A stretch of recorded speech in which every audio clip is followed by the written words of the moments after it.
A lot of folk will probably still harbour a fairly stereotypical view of the humble Scottish caddie. Perhaps it is of a slightly hunched, shuffling fella called Wee George who has the kind of craggy face that resembles an abandoned quarry and delivers whispering pearls of golfing wisdom through gently billowing plumes of reek as he peers knowingly at the subtle borrows on the 12th green. This particular notion, of course, can be as wide of the mark as some of Donald Trump's tee shots under pressure from a baying mob of protesters. Jack Gallacher is a lean teen who is still not old enough to indulge in that other favorite pastime of a caddie, a good, drought-quenching bevy. "You can write down that I'm 18 in the paper and I might get into some pubs," said the 17-year-old with a smile.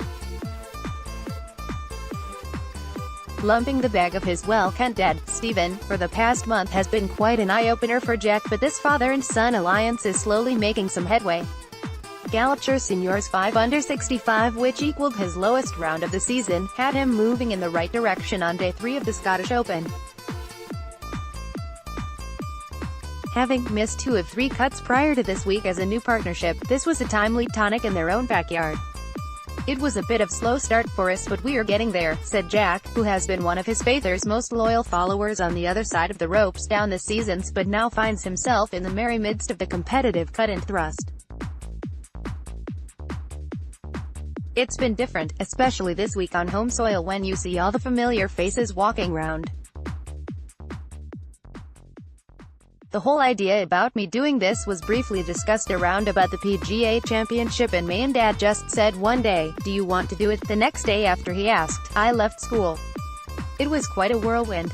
I had just started 6th year and left. This was a good chance to make some money.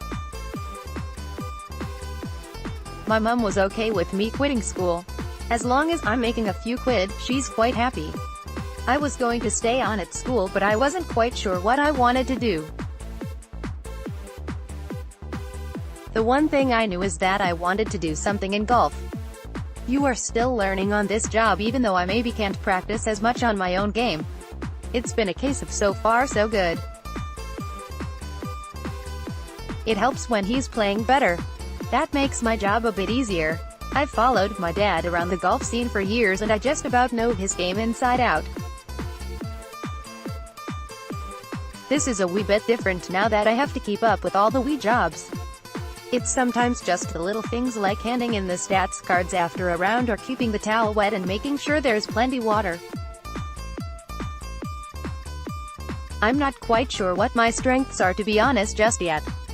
I've always been pretty good on the greens and I'm there to offer another pair of eyes. I'd say my dad is my best pal, so that's not a bad working relationship. By all accounts, young Gallacher has been welcomed into the caddie fraternity and he's already been in good company. During Friday's second round he got to watch at close hand the bagman news of Billy Foster, the long-serving looper who worked with Seve Ballesteros and has enjoyed great success with Lee Westwood. While picking up a few tips of the trade, there was also some good-natured ribbing. We've not had too many major mistakes yet, but the other day, Dad had just about hit a shot into the sponsor's pavilion and I was trying to get a yardage from where we were, added Gallacher. Billy shouted over and said, "Can you bring me a 99 ice cream when you're in there?" Someone like Billy has worked at the highest level, so I was just trying to pick up any wee bits that could help me. They are a good lot. Nick Roger.